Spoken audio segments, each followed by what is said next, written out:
The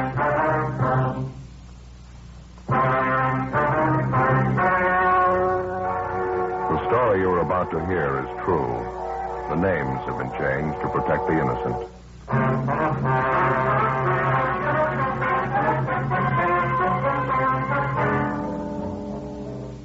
You're a detective sergeant. You're assigned to auto theft detail. A gang of criminals masquerading as legitimate auto dealers start to work in your city. Innocent people are cheated out of thousands of dollars. The thieves are clever. They work a foolproof formula. Your job? Stop them.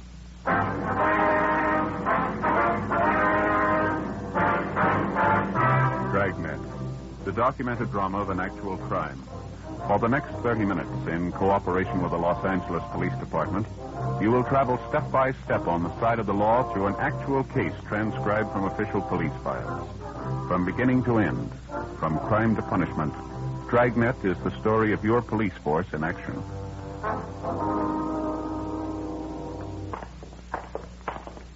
It was Tuesday, February 19th. It was chilly in Los Angeles. We were working the day watch out of auto theft.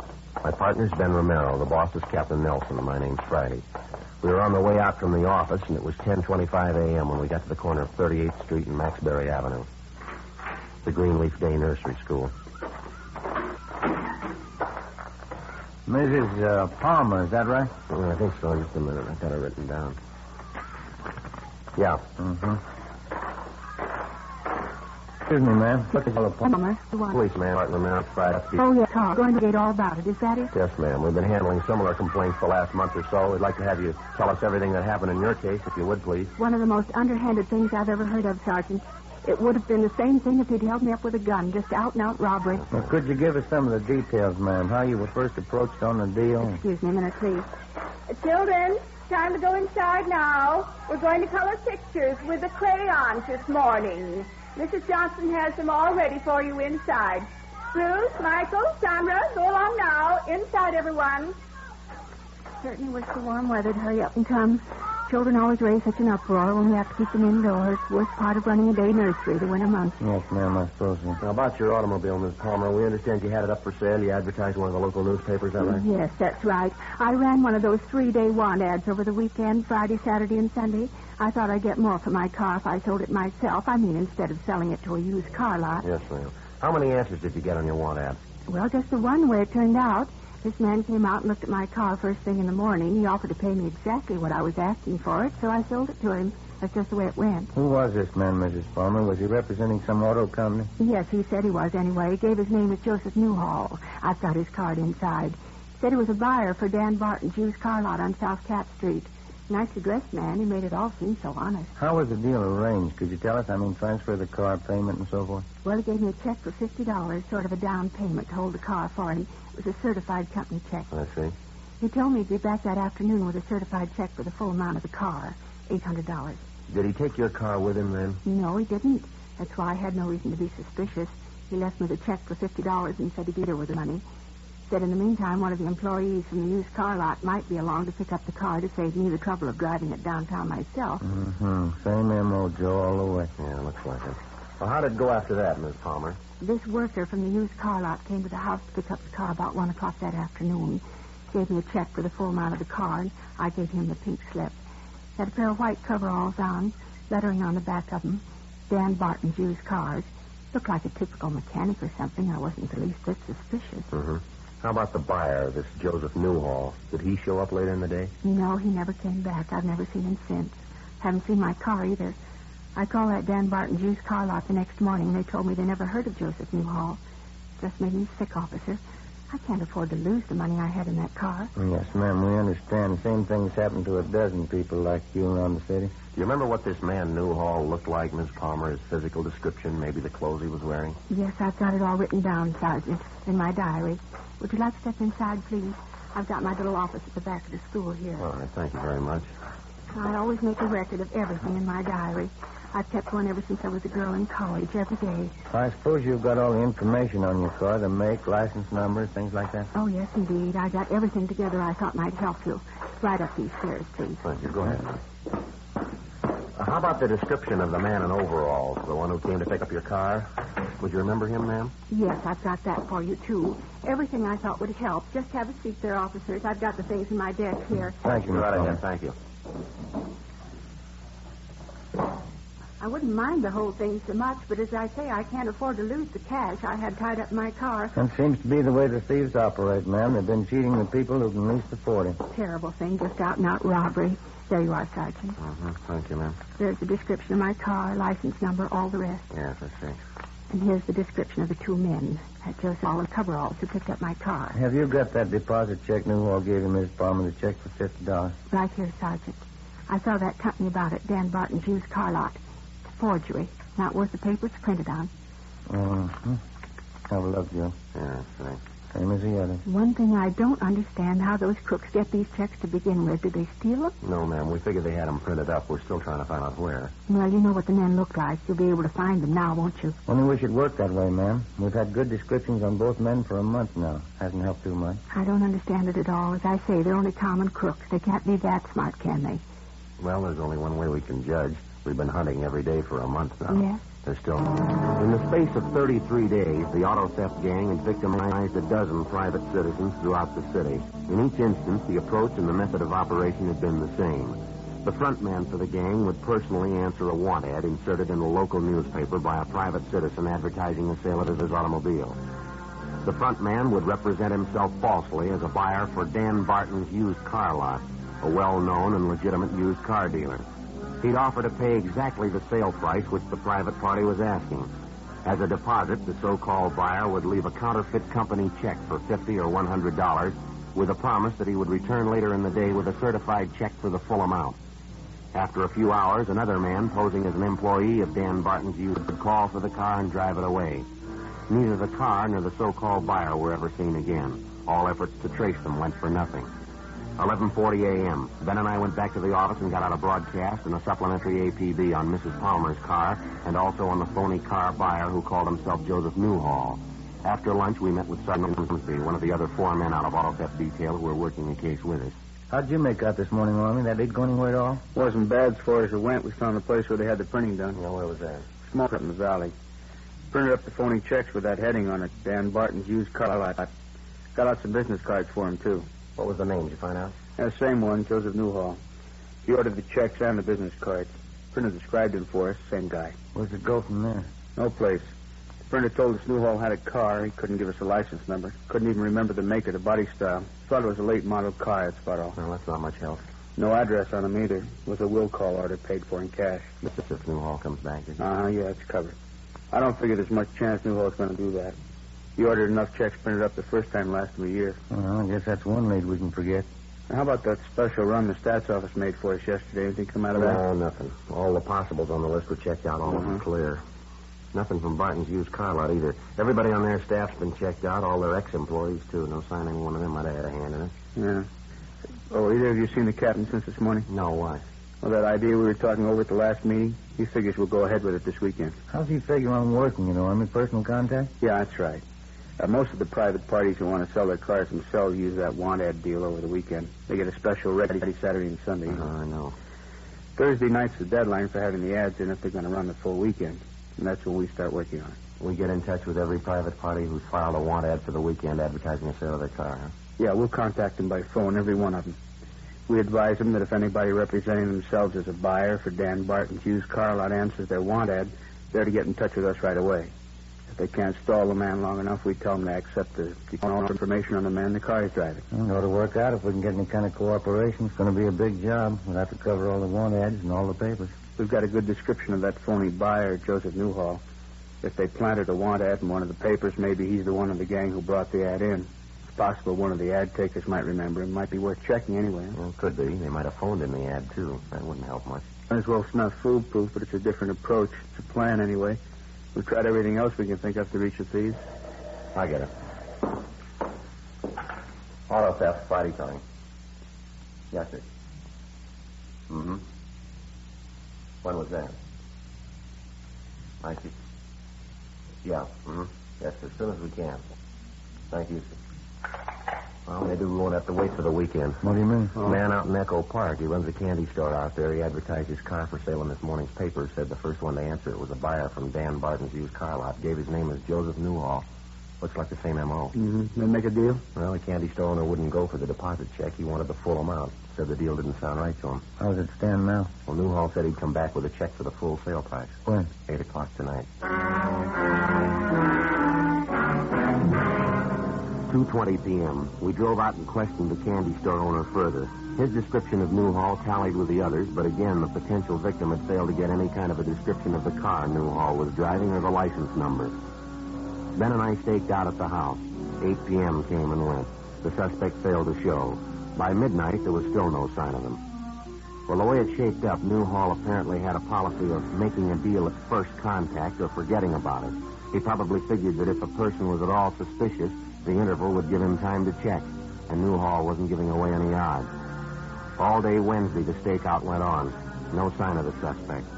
On Thursday night, the local newspapers gave us lists of names and phone numbers of all private parties who had ordered want ads for the coming weekend to advertise the sale of an automobile. We divided up the names, and 6 of us took turns on the phones and started calling each party.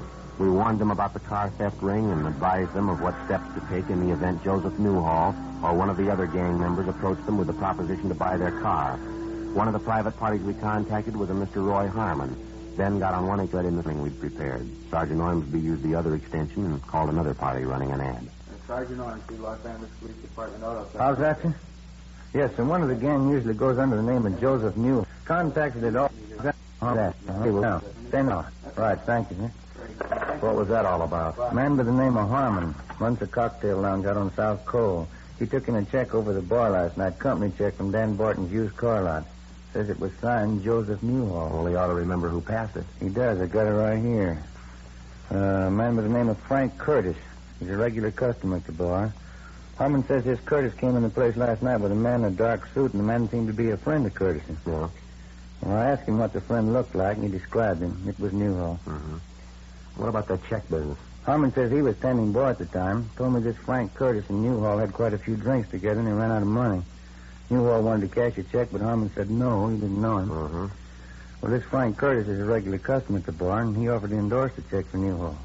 So Harmon said okay, and he cashed it. Well, how well does Harmon know this customer is, this Curtis? Pretty well. Lives across the street from him. We checked Frank Curtis through R&I, but he had no previous criminal record. We left the rest of the list for the other men, and Ben and I drove out and talked to Roy Harmon, the owner of the cocktail lounge where the suspect Joseph Newhall had cashed a check with the help of his friend, Frank Curtis. Harmon told the same story he'd given Ben over the phone. Curtis was a long-time neighbor of his and a steady customer at his cocktail lounge. As for Newhall, he'd never set eyes on him until the night before. Harmon gave us the home address of Frank Curtis, and we checked it out. Mrs. Curtis answered the door and told us that her husband Frank was working the newly inaugurated night shift at an aircraft plant in the south end of the city. Ben and I drove down to the plant, and after checking with the personnel office, we finally located Curtis at his work. He was an assistant foreman in one of the aircraft assembly shops. The truth, Sergeant Romero. The last time I saw Newhall before the years ago. We used to work at a work plant together. What's the matter anyways? You done something? We understand you endorsed a check to Newhall for $50. Do you know him that well? I mean, that you'd endorse checks for him? Well, maybe I shouldn't have. Wife's always telling me I ought to be more careful who I'm signing checks for. Well, what happened anyway? Wasn't the check any good? Do you have any idea where we could find this friend of yours, this Newhall? Well, I don't know.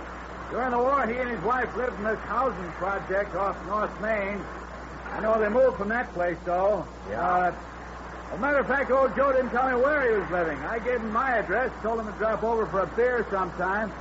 Don't remember getting his address, though. Couldn't tell me what this is about, huh?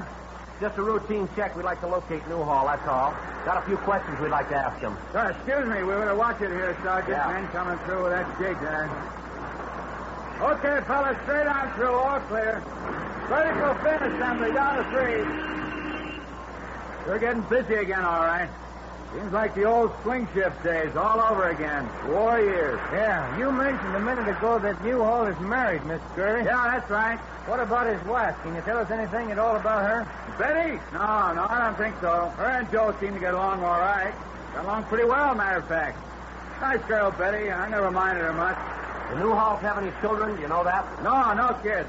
Both of them work, her and Joe. Uh-huh. Would you know if Newhall's wife is still working? I don't know. Probably is. But yeah, matter of fact, she is. Joe happened to mention it the other night when we were talking. Just happened to think of it. Well, go ahead. Well, I remember I asked about Betty, and he said she was still working. Same old place, same old job, that's all. Where is this place she works, do you know? Yeah, City Hall. We continued questioning Frank Curtis, and he told us that to the best of his knowledge, the suspect's wife, Betty Newhall, had a civil service rating and that she'd worked as a file clerk in the record room of one of the bureaus in the municipal. The next morning, Ben and I got in touch with the civil service officials at the City Hall, and they got out a tracer on the wife of the suspect. 11:20 a.m. I got it. Auto theft Friday. Yes, sir. How's that? I didn't hear it. When? Yeah, I see.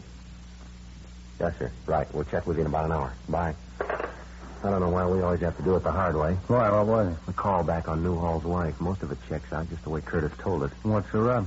Betty Newhall quit her job a month ago. Hasn't been around, hasn't been seen since. Civil service can't even contact her. What's the deal? She moved. No forwarding address, not a trace of her.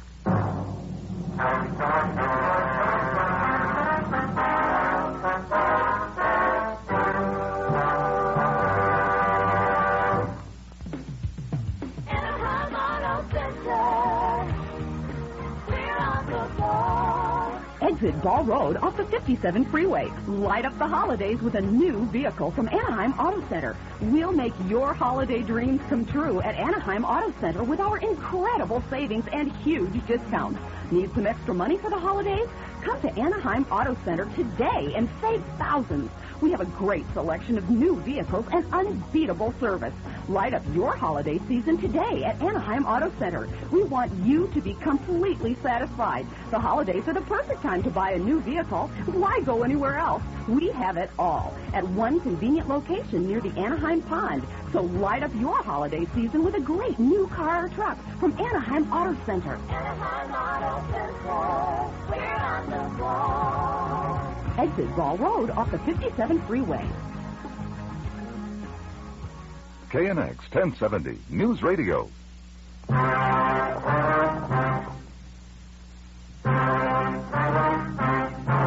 Saturday, February 23rd. The strongest lead we'd had to the auto theft gang began to fade. Mrs. Betty Newhall, the wife of our principal suspect, wasn't to be found. We checked out all her known friends and relatives, the places she was known to frequent. There wasn't a trace of her. Ben got all the available information on her from the Civil Service office, and we got out a broadcast in the supplementary All Points Bulletin. We found out she had a 10-year-old son, so we checked with the Board of Education to see if the boy was registered in one of the city schools. He wasn't listed. Still no response. We stayed on it. In the meantime, the weekend was wearing past the halfway point. The other two teams of men working the case were standing by, but apparently none of the private parties who were running want ads over the weekend advertising the sale of an automobile had been approached yet by either Joseph Newhall or some other member of the gang. If they did make a contact, it hadn't been reported to us. Saturday night, still no response. 8:50 p.m. Ben and I had some supper at Johnny Coken's place, and then we went back to the office. Not a bad meal at all, huh? Pretty fair for a Saturday night. Good soup. Yeah, there's nothing like that corn chowder Johnny puts out. It's the best. Sure wish you'd do something about that coffee. It's like taking a shot of adrenaline, isn't it? It is pretty strong, and... Excuse me. Maybe that's what's giving me this heartburn. Where's Ormsby? I thought he was covering. So did I. He was here when I left. Joe, Ben? Hi, Army. Thought we lost you. I'm taking a call from Hollywood Division. Good piece of news. What's that? Newhall's wife, they found her. At approximately 25 minutes past 8 that night, a dark-haired woman in her late 30s had brought a young boy into a pharmacy in the Hollywood area. Apparently, the woman had been drinking, but she was not intoxicated. The young boy with her, whom she identified as her 10-year-old son, was badly cut and bruised about the face and head. The woman insisted that the pharmacist on duty treat the boy and attend to his injuries. After arguing with the woman, the pharmacist called the Hollywood Receiving Hospital. An ambulance was dispatched, and the boy and his mother were there for treatment. At Hollywood Receiving, the woman gave her name as Betty Harrison, and her son's name is George Harrison. But a routine identification check by officers next door at the Hollywood Division Station disclosed her true name as Mrs. Betty Newhall. The desk sergeant ordered her held for interrogation and notified our office immediately. 9:30 p.m. Ben and I arrived at the Hollywood Division. Her boy, George, Mrs. Newhall, how did he happen to get beat up like that? It's pretty bad for a little fellow. I warned Joe about hitting little George. I told him if he did it again, I'd walk out. Well, I did walk out. I don't care what happens to him. You mean the boy's father did that to him, beat him up like that? He's not George's father. Second marriage. My name used to be Donnelly. I had 2 kids. One died. Uh-huh. When the divorce came through, I got custody of George, and I married Joe Newhall. You know why we're looking for your husband, Ms. Newhall? Yeah, I think so. Why do you think so? Car business. I knew what he was doing. Do you have any idea at all where we can find your husband? I'm not sure. He might be a lot of places. Just can't get over what he did to George. No reason at all. Kid came home and asked if he could go to the show. Husband got up and slapped him. He's been drinking quite a bit. He hit the kid with his closed fist, kept hitting him. A grown man slugging a 10-year-old kid like that. Yes, sir. I don't care about any man where George is concerned. Nobody's going to treat a kid of mine like that. You said you knew about your husband's dealing in the car business, Mrs. Newhall. How much do you know about it? I didn't have any part of it, I can tell you that much. It was his idea from the beginning, my husband's. Got the men together to work the racket. He made all the plans. He gave all the orders. How is it you quit your job at the city hall in such a hurry? My husband's idea, I guess. He thought if anything happened, he didn't want to be traced that easy. Then he had to go and get drunk that night. Cash that check. He always did stupid things like that. Mm-hmm. How about the gang your husband has working with him, Ms. Newhall? Can you tell us anything about them? Yes, I can. 3 fellows working with him I know of. Deadman and Curly Reese and Jack Whitmore. Uh-huh. Maybe there's someone else besides them, but I don't know of. You know where these men live, ma'am? Where we can find them? I think I do, yeah. I got the addresses at home. By this time, they're probably all there. You know the places they were supposed to be staying. Yeah, I got the addresses at home. How about the cars they got on this deal they were working? What are they doing with them? Do you know that? I don't know for sure. They were moving them east, I think, selling them back there. Yes, ma'am. I just always get the marriage of Josie Hanford Beeford. No. Even they didn't like kids. They didn't want to have a home. Why'd they have to be that way? Well, I'd like to ask you something, if I could. Yeah. Why'd you marry him? 10:43 p.m. We stopped at the Newhall apartment on the way back to the city hall, called the office, and arranged for a stakeout. The wife of the suspect, Betty Newhall, gave us the names and addresses of the people she knew to be working with her husband, Joseph Newhall, in the auto theft gang. She had no information to offer on the cars they might be driving. When we got to the office, we took a complete statement from Mrs. Newhall, and then she was booked in at the main jail on suspicion of grand theft auto. 11:09 p.m. Together with Wilson and Ormsby, we started checking out the addresses of the gang members. Our first 2 stops, we got nothing. On our last 2, we did a little better. We picked up a Jack Whitmore, Curly Reese, and a Carl Stedman, 3 of the names which Mrs. Newhall had mentioned. We took them downtown and booked them in at the main jail. That still left the principal suspect, Joseph Newhall, unaccounted for. At 1:45 a.m. the next morning, we got a tip as to his whereabouts, a small hotel on East 1st Street. We checked it out. The man answering Newhall's description was registered in room 209 on the 2nd floor. We got a pass key from the room clerk on duty and started up the stairs.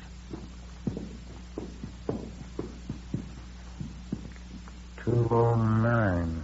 Down this way, Joe. All right. Yeah, 7. Here we are. Mm-hmm. See if we can get a rise, huh? Yeah. Yeah, who is it? That's all right. Yeah, police officers. All right, hold it there, Mr. Down, Ben. Yeah. Hey, what is this? What's this all about? You generally sleep with your clothes on, Newhall? Look, I don't know what you're talking about. What is this, a shakedown? He's clean, Joe. I'll check his bag. Hey, now stay out of those things. You haven't got any right breaking in here like this, going through my property. Let's relax, Newhall. This won't take long. 2 full pads of them, Joe. Find them in his suitcases. Company checks. Dan Barton's used car lot. We talked to your friends, mister. We got one side of the story. You want to come downtown and give us yours? You get nothing from me, not unless you're my lawyer. You can't hold me on any charges. Grand theft auto, Newhall. We've got the witnesses. We've got the evidence. If you've got something to say, say it. If you haven't, we'll get along downtown. You haven't got anything on me. You haven't got enough to hold me an hour. We're going to give it a try. For a full 5 hours, we questioned Newhall, both at the hotel and later downtown in the interrogation room. And after 5 hours of questioning, he finally broke and admitted being the mastermind behind the auto theft racket. Your true name is Joseph Willard Newhall, is that right? Yeah, that's it. Now, you can't blame the whole setup on me, though. My wife had a hand in it just as much as I did. Well, we've already got her statement. You want to give us yours? And she's just as much to blame as I am. We didn't hurt anybody anyway. It's just a con deal, that's all. We didn't hurt anybody. How do you figure that? Well, just a simple con deal. People advertising their cars for sale are trying to cheat out a few bucks for themselves. We just outfigured them, that's all.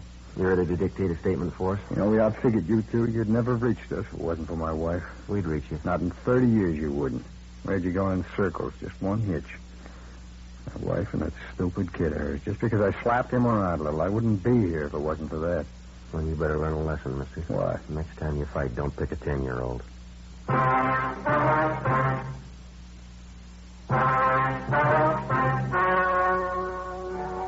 The story you have just heard was true. The names were changed to protect the innocent. On May 29th, trial was held in Superior Court, Department 87, City and County of Los Angeles, State of California. In a moment, the results of that trial.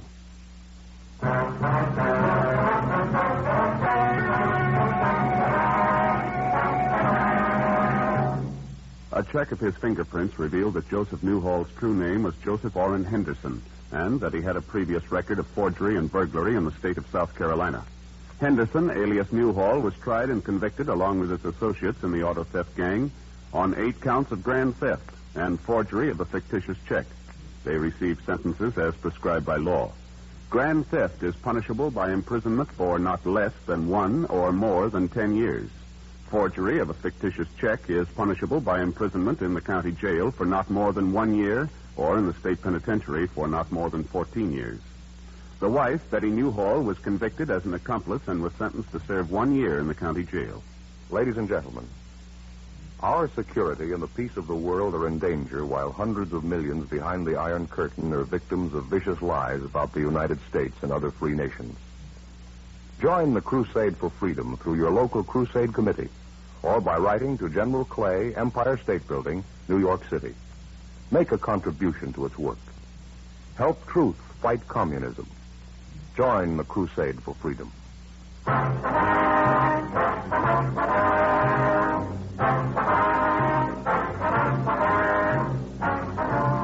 You have just heard Dragnet, a series of authentic cases from official files. Technical advice comes from the Office of Chief of Police W.H. Parker, Los Angeles Police Department. Fatima Cigarettes, best of all king-size cigarettes, has brought you Dragnet, transcribed from Los Angeles.